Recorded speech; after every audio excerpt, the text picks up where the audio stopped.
All signs, iniisip or nararamdaman niya para sa inyo. Aries, iniisip or nararamdaman niya para sa iyo. I'm not sure I can meet your expectations. The pressure is too much for me.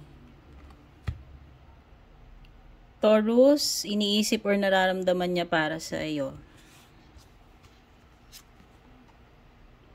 It's difficult for me to process my emotions. I'm not available right now.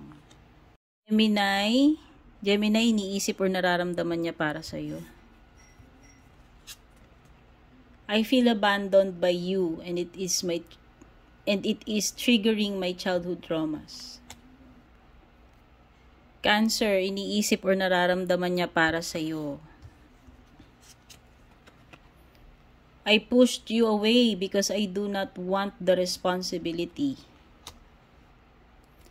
Leo, iniisip or nararamdaman niya para sa iyo. I am distracting myself to avoid thinking of you. Virgo, iniisip or nararamdaman niya para sa iyo. There is a big hole in my heart that I cannot fill on my own. Libra, iniisip or nararamdaman niya para sa iyo. I tried to run from this connection but my soul craves you. Wow. Scorpio, iniisip or nararamdaman niya para sa iyo. I feel unbalanced and uneasy. I don't know what to do to fix it. Sagittarius, iniisip or nararamdaman niya para sa iyo. I am keeping secrets from you and I hope you don't find out. Naku po, red flag. Capricorn, iniisip or nararamdaman niya para sa iyo. I cannot listen to your voice. It affects my soul. Ayan, pwedeng siya, natitense siya, or super natutorpe, nahihiya, na-excite, no? Mixed feelings or emotions. Aquarius, iniisip or nararamdaman niya para sa iyo.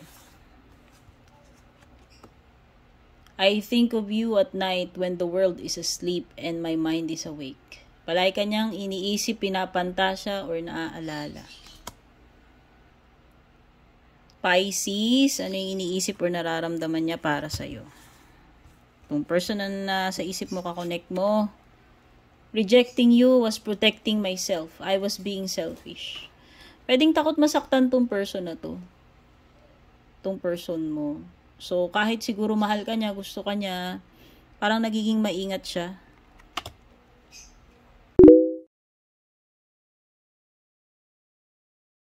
And kung balak nyo pong mag-book or mag-inquire ng personal readings ko, basahin nyo lamang po itong nakasulat sa screen or yung nakalagay sa description.